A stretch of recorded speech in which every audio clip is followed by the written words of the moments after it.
여러분 안녕하세요. 불을 공부하는 남자 불공남입니다. 전 시간에 서방 전수를 위한 화재역학 하시느라 수고 많으셨습니다. 화재역학이 좀 딱딱하고 재미가 없죠. 그리고 어려운 학문입니다. 보통 공학에서 유체역학, 연력학, 동력학, 정력학 이런 4대 역학이 있는데 그 중에서 유체역학과 연력학이 이 화재역학 안에 포함되어 있기 때문에 그 네 가지의 역학보다 어렵습니다. 그래도 잘 따라와 주셨고, 그리고 여러분도 아시다시피 현재 우리 전국에 있는 소방 공무원들 중에 화재 진압 분야에 관심이 많아서 사비를 들여서 외국에 가서 실화재 훈련이라든지 이런 훈련들을 받고 오는 직원들이 있습니다. 그리고 받고 와서 이 조직에 기여를 하시는 분들이 있고요. 지금도 전국 소방학교에서 화재 진압 분야에 변화를 꾀하기 위해서 연구하시는 현장 교관 교수님들이 많습니다. 참 고생이 많으시고요. 여러분들의 그런 열정이 우리 현장의 모습들을 조금씩 바꿀 수 있을 것이라 기대하고 있습니다. 고맙습니다.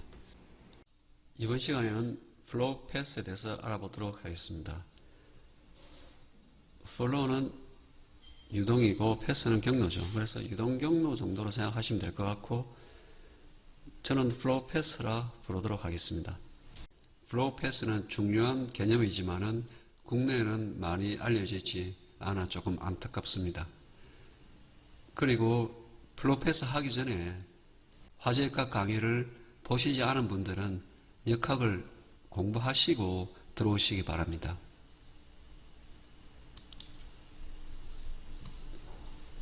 화염이 있으면 온도 차에 의해서 밀도 차가 생기고 밀도 차에 의해서 부력이 생겨서 실링 제트가 발생한다고 말씀을 드렸습니다.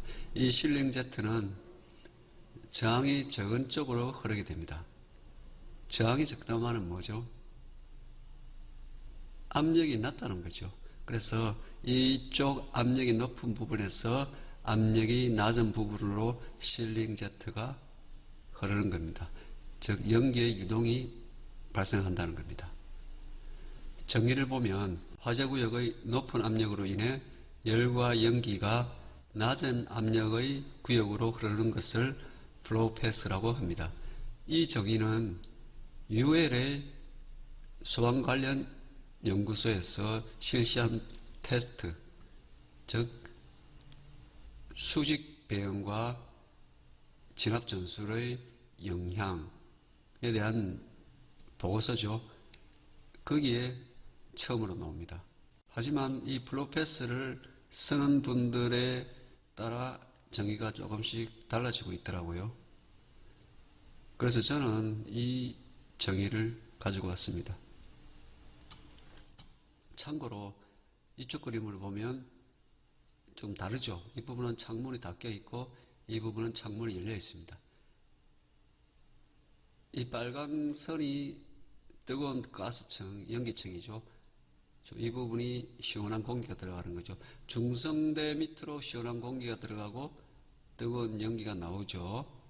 그러면 이 창문으로는 왜 이런 식으로 나오기만 할까요? 예, 그렇죠. 중성대가 여기에 형성되어 있죠. 그래서 이 위쪽은 다 나오게 되어 있는 겁니다.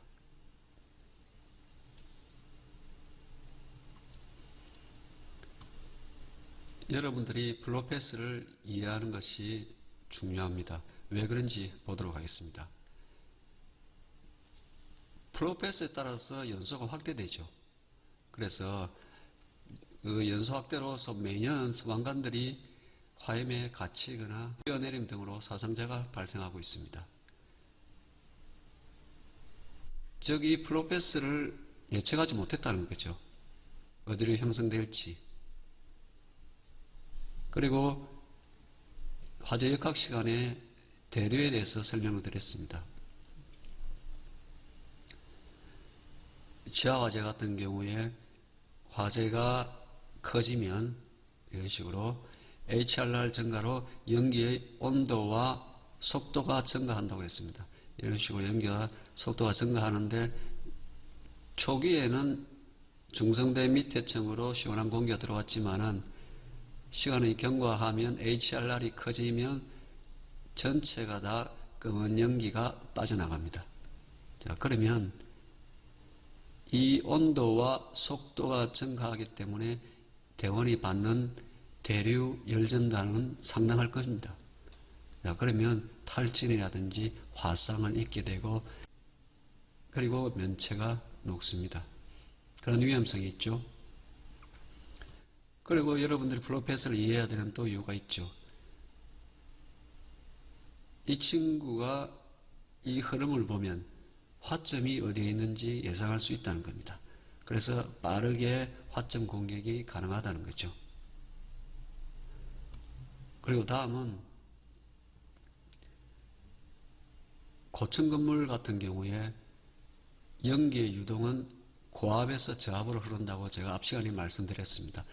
그리고 상황에 따라서 압력이 어떻게 형성되지 봤죠. 예를 들어서 굴뚝 효과라든지 그리고 바람의 영향, 공조 설비 이런 것들에 따라서 압력 변화가 있었죠. 자, 그러면 그 압력 변화에서 흐름이 생깁니다. 그게 플로 패스죠. 그러면 고층 건물에서 우리가 연기의 흐름이 어떻게 될지를 예측을 할 수 있다면 민간인을 대피시킬 때 그 대피로를 갖다가 어디로 선정해야 될지 등 활용을 또 할 수가 있습니다. 그래서 여러분들이 플로 패스를 이해하는 것이 상당히 중요합니다. 플로 패스는 양방향과 단방향 흐름이 있습니다. 먼저 양방향은 이런 식으로 창문이죠. 창문이 있고 출입구가 있는데 이쪽으로 보면 이제 중성대가 이 정도로 형성되어 있겠죠. 형성되어 있으면 이쪽은 나가고 시원한 공기가 들어오고 있죠. 그래서 이쪽 부분은 양방향 흐름이 형성되고 있습니다. 이쪽 부분은 어때요? 나가고 들어오고 양방향 형성되고 있죠. 지하실 화재 때 초기에 나가고 시원한 공기가 들어오고 양방향 흐름이 형성되고 있습니다. 그러면 단방향을 보죠. 김준경 교수님 감사합니다. 자, 이런 식으로 창문이 있습니다. 창문 그리고 출입구가 있습니다. 이쪽은 보면 이쪽으로 다 나가고 이쪽으로 시원한 공기가 들어오죠. 이게 왜 그럴까요? 여기서 나가고 들어오지 않고 다 들어오죠. 왜 그럴까요? 중성대가 여기에 지금 형성되어 있습니다. 이쪽으로. 이 출입구 높이가 다르지요. 그래서 중성대가 여기에 형성되어 있을 경우에 위쪽은 연기가 차 있죠. 그래서 이쪽으로 나가기만 합니다. 그리고 이쪽은 들어오기만 하죠. 그래서 이런 식으로 형성되죠. 그래서 이 출입구에서 화점까지 이 부분에서는 단방향 흐름이 형성되고 있습니다. 화점에서 창문까지 이 부분은 단방향 흐름이 형성되고 있습니다.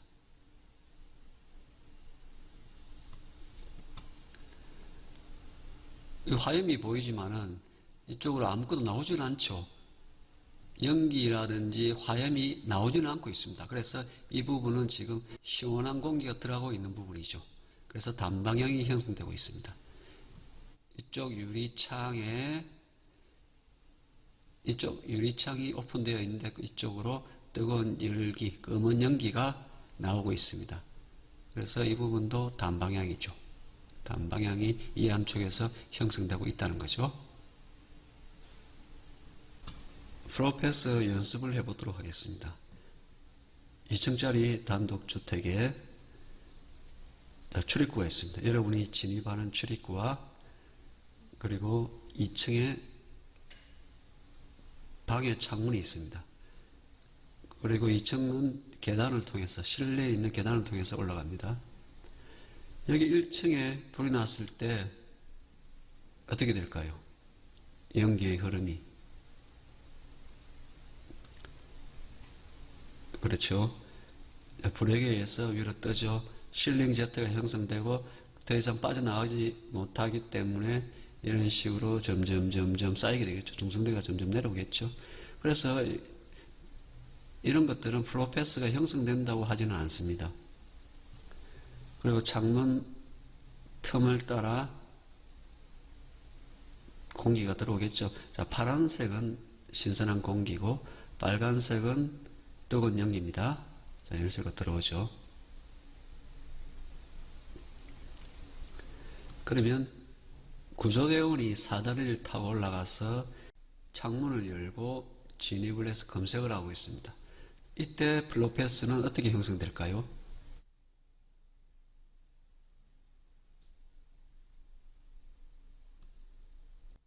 올라가서 쌓입니다. 그리고 중성대가 점점 내려오면 이런 식으로 빠져나가겠죠. 빠져나오고 이쪽으로는 시원한 공기가 들어옵니다. 들어와서 산소를 공급해 주겠죠. 그래서 이런 경우는 이 뜨거운 연기가 이 전체를 막지는 않습니다. 막으면 얘가 산소를 공급받지 못하기 때문에 죽죠. 그래서 일정 부분은 산소가 들어오게 되어 있습니다. 이 부분은 어떻습니까? 양방향 흐름이 형성됩니다. 양방향 흐름. 그렇죠. 양방향 흐름이 형성됩니다. 그럼 연소는 어떻게 확대될까요? 산소를 따라가겠죠. 산소를 따라 뻗치겠죠. 연소 확대가 되겠죠. 이번에는 경방이 출입구를 열고 진입을 합니다. 창문은 닫혀 있습니다. 그러면 어떻게 될까요?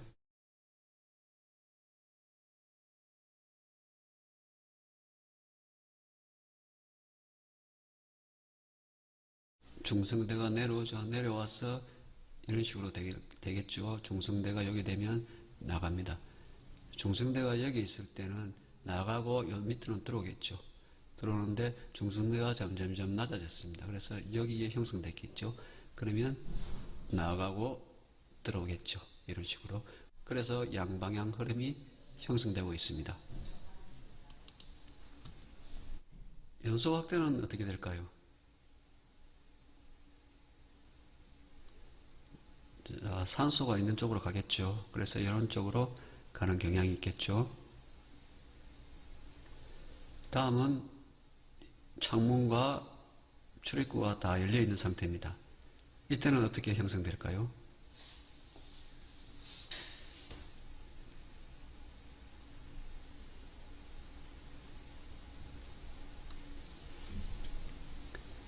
중성대가 내려와서 이 창문을 다 덮겠죠.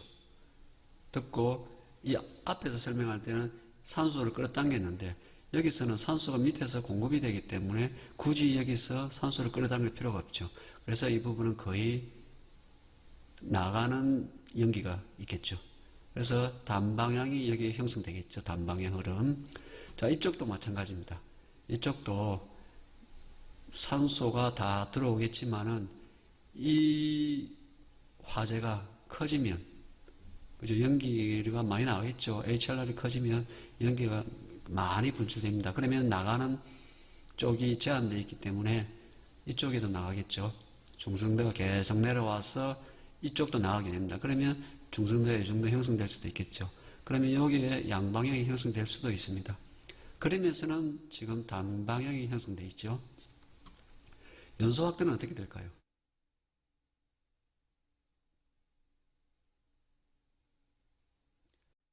산소를 따라가는 경향이 있고, 그리고 이쪽에 지금 뜨거운 연기가 계속 나가죠.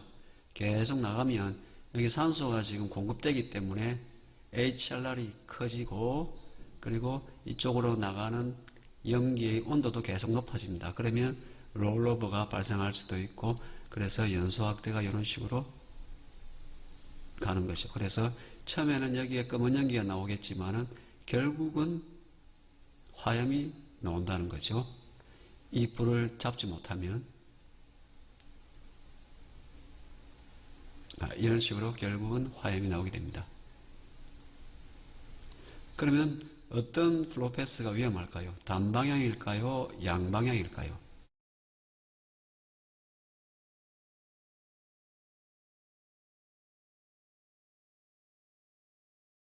이쪽은 단방향이지만은 시원한 공기가 들어오죠. 이쪽은 단방향인데 뜨거운 연기가 나가죠. 불이 나갈 수도 있죠. 이쪽 위험하겠죠. 당연히. 그리고 양방향 같은 경우는 어때요? 여기도 중성대가 내려오면 양방향이 형성될 수 있다고 했습니다. 여기도 양방향 나가고 들어오고. 자, 요 경방이 여기에 있을 때 어때요? 물론 여기에 시원한 공기가 다 들어오는 것보다는 뜨겁겠죠. 그렇지만 이 단방향 이 부분보다는 괜찮죠. 그래서 우리가 위험한 지역은 단방향 흐름 중에서도 이 부분, 화재와 계구부 사이에 있는 이 부분이 위험하다고 합니다. 영상을 한번 보시죠.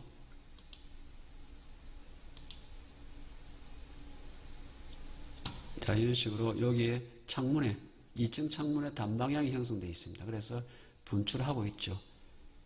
이 연기가 점점 진해지고 부피도 커지고 속도도 빨라집니다. 즉 HRR이 점점 높아진다는 걸 알 수가 있습니다. 자, 그러면 여기 나오는 연기층이 점점 뜨거워진다는 거죠.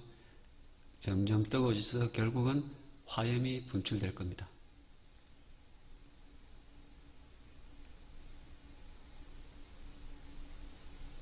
단방향에서 이렇게 분출하는 쪽에서 작업하는 것은 위험하죠.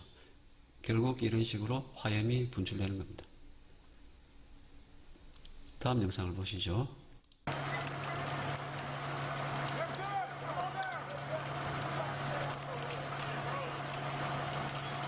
지금 단방향이 형성되었습니다.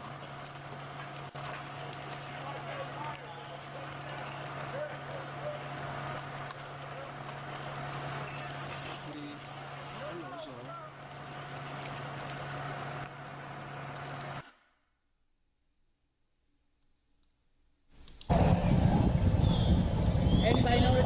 자, 이쪽 단방향 형성되어 있습니다.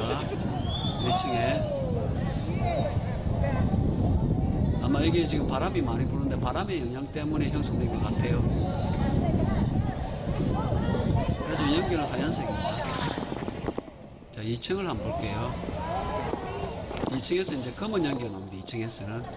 검은 연기도 지금 단방향으로 지금 형성되어 있습니다. 상당히 빠르게 난류죠, 난류. 상당히 빠르게 지금 나오고 있죠. 자, 결국 화염이 나온다는 거죠. 미국 서방에서 발생했던 순직 사고의 경우를 한번 보죠. 2층에 구조대가 진입을 합니다. 자, 창문을 통해서 진입을 하면 플로패스가 어떻게 형성되어 있습니까? 자, 1층에 문이 닫혔기 때문에 이런 식으로 양방향이 형성되어 있죠. 그래서 어느 정도는 안전합니다. 검색을 하고 있죠, 구조대원이. 그때 이 문을 열고 경방이 진입을 합니다. 경방이 진입을 하면 플로패스가 바뀌어지겠죠. 어떻게 될까요? 조금 전에 배우셨죠? 이쪽으로는 들어오겠죠. 자, 이쪽으로는 들어옵니다. 이런 식으로 들어오죠. 그럼 위로는 전체가 다 나가겠죠. 그렇죠. 전체가 나가면 어떻게 됩니까? 결국 이쪽으로 뜨거운 연기, 열기, 화염이 나가게 됩니다. 위험하겠죠. 그래서 순직이 많이 발생하죠. 이런 경우에. 그러면 우리도 이런 경우에 대비해서 준비가 되어 있을까요? 우리 현실은 어떻죠? 이 구조대원은 알아서 2층을 진입할 거고 경방도 알아서 호스 걸고 들어갑니다. 이 친구가 들어가든 신경을 쓰지 않죠. 각기 자기 팔은 자기가 흔들죠. 팀장이 서 있죠. 지휘팀장이. 자, 지휘팀장이 해줘야 될 역할이 뭐죠? 그렇죠. 전술을 펼쳐야 되죠. 전술을 펼치려면 이 구조대를 갖다 올려 보내고 이런 경방들을 갖다 진입을 시키고 하는 것을 다 지휘를 해야 된다는 거죠.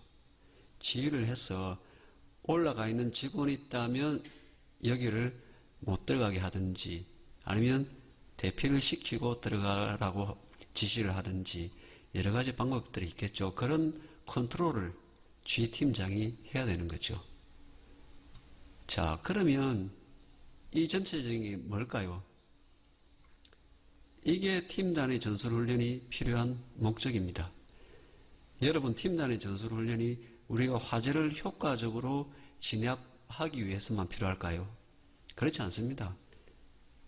우리 대원이 안전하게 불을 끄기 위해서도 필요합니다.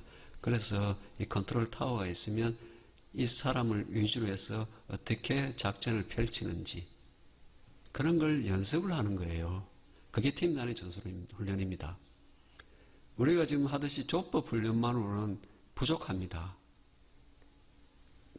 그렇죠? 그래서 전술훈련이 필요한 거예요. 다음은 플로우 패스 컨트롤에 대해서 알아보도록 하겠습니다. 이 연기나 열기, 화염의 이동을 컨트롤함으로써 우리가 효과적으로 화재 제어를 할 수가 있고 그리고 요구조자라든지 그리고 우리 구조대원, 경방, 안전을 지킬 수 있겠죠. 첫 번째 고립입니다. 고립. 보시면 여기에 출입문입니다. 출입문이 열려 있으면 이 중성대를 중심으로 위쪽은 나오겠죠. 아래쪽은 들어가서 이쪽에는 양방향 흐름이 형성되고 있습니다. 그렇죠. 그때 이 문을 닫는다면, 즉 도어를 컨트롤한다면 어떻게 되겠습니까? 높은 압력에서 낮은 압력으로 나와야 되는데 이 문이 닫히면 갈 데가 없죠. 그래서 플로우 패스를 멈추죠. 멈추게 하죠. 이런 식으로 도어 컨트롤 맨이 도어를 컨트롤하고 있는 거죠. 또 하나의 방법은 스모크 커튼에 대해서 연기 커튼입니다. 출입구에 연기 커튼을 달죠. 그러면 플로우 패스를 차단하는 거죠. 플로우 패스를 없애는 거죠. 다음은 윈드 커튼입니다. 바람이 불면 압력이 높아진다고 화재역학 시간에 배웠습니다. 바람이 강할 경우 그러면 압력이 높은 데서 낮은 곳으로 연기는 흐르게 됩니다. 그래서 이쪽으로 쭉 가겠죠. 그러면 이 반대쪽에는 뭐가 있습니까? 출입문이 있어서 우리 대원이 진입을 해야 되는데 연기나 열기, 화염이 이쪽으로 간다면 곤란하겠죠. 그래서 이쪽에서 윈드 커튼을 설치를 해서 압력을 제어하는 거죠. 그래서 플로우 패스를 제어를 하는 거죠. 다음은 방향 전환입니다. 저 단독주택에서 창문이 개방되어 있습니다. 이 방 쪽에 창문이 개방되어 있고 그리고 화점이고 이쪽이 출입문입니다. 여러분들이 이쪽으로 진입을 하게 되죠. 이쪽 문과 이쪽 문이 개방되어 있다면 플로우 패스 형성은 어떻게 되죠? 이쪽에 양방향, 이쪽에 다 양방향이 형성됩니다. 그렇죠?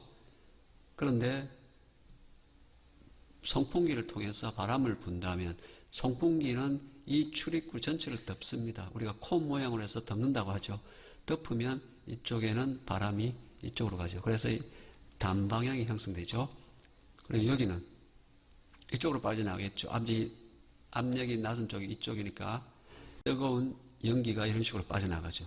그래서 단방향이 형성되죠. 우리 대원이 여기에 있다면 위험하겠죠. 그렇죠. 그래서 송풍기를 불 때 우리 대원이 여기에 있다면 지휘팀장이 이 친구를 빼내야 되겠죠. 그죠? 거기 전술이죠. 이런 식으로 형성되죠. 그러면 현실적으로 우리가 이렇게 쓸 수 있습니까? 펜으로 플로우 패스를 컨트롤할 수 있습니까? 이런 경우 같으면 불면 어떻게 돼요? 연소가 확산되겠죠. 이런 식으로 쭉 이런 식으로 여기도 조금 확산되겠지만 이쪽으로 가니까 뜨거운 연기, 열기, 화염이 이쪽으로 가죠. 연소 확대를 시키죠. 그래서 우리가 현장에서는 팬을 제한적으로 사용하죠. 언제 사용합니까? 전화정리 때 사용하죠. 이 큰 불을 잡은 뒤에 안에 있는 연기를 빼내주기 위해서 그죠? 사용을 하죠. 그런데 미국에서는 이 팬을 한 군데 더 사용을 합니다. 미국에서 어떻게 팬을 사용하는지 한번 보죠. 전화정리 때도 물론 사용을 합니다. 그렇지만은 화재 진압을 하기 위해서 같이 팬을 사용하기도 합니다. 보면 화재가 나 있다면 이런 식으로 구획실에 화재가 나 있다면 어때요? 이쪽에 압력이 되게 높겠죠. 압력이 높습니다. 이게 문이 닫혀 있든 열려 있든 관계없이 압력이 높아요. 이쪽은 어때요? 연기가 흘러갔기 때문에 압력이 어느 정도 조금 높을 겁니다. 연기가 차 있죠. 어느 정도 차 있고. 그래서 대원이 도착해서 팬을 돌리면 압이 점점 높아지겠죠. 이쪽도 압이 점점 높아집니다. 이쪽은 어때요? 이쪽도 압이 조금 높아지겠죠. 이런 식으로 바람이 들어가니까. 자, 이 팬을 돌릴 때 이 개구부, 이 창문을 열어줍니다. 그러면 어떻게 돼요? 이 안에 있는 압은 어디로 빠지겠습니까? 이쪽으로 빠지겠죠. 물론 이 창문 크기가 좀 커야 됩니다. 커야 되죠. 그래서 팬을 돌리면 이쪽으로 연기를 빼내는 거죠. 그러면 이 부분은 어떻게 되겠습니까? 이 부분은 점점점 압력이 높아지고 이 부분은 자꾸 빼내기 때문에 압력이 낮아집니다. 그러면 여기가 이 압력을 이길 수 있기 때문에 연기의 흐름이 이런 식으로 형성됩니다. 그래서 이쪽에 있던 연기들이 점점 빠져나가게 됩니다. 그러면 경방은 팬을 설치하고 20-30초 후에 이쪽으로 들어가는 거죠. 들어가면 어느 정도 가시성도 확보되고 플로우 패스가 형성되지 않기 때문에 안전하죠. 그래서 미국 소방은 이 팬을 화재 초기 대원이 진입할 때 같이 사용하는 전술도 구사합니다. 이 부분은 다음에 제가 따로 영상을 제작하도록 하겠습니다. 그러면 여러분들이 전술상 팬을 활용하는 하나의 옵션을 더 가질 수 있게 됩니다. 다음은 냉각입니다. 뜨거운 가스가 흐르죠. 이렇게 흐르고 있는데 이제 주술을 합니다. 주술을 하면 어떻게 됩니까? 고온 가스층이 냉각이 되죠. 온도가 내려가서 냉각이 되면 이쪽이 수축이 됩니다. 수축이 되면 압력이 낮아지죠. 그래서 이쪽으로 가는 동력을 잃게 됩니다. 그래서 플로우 패스가 정지를 하든지 아니면 상당히 천천히 가겠죠. 그래서 플로우 패스를 컨트롤하게 됩니다.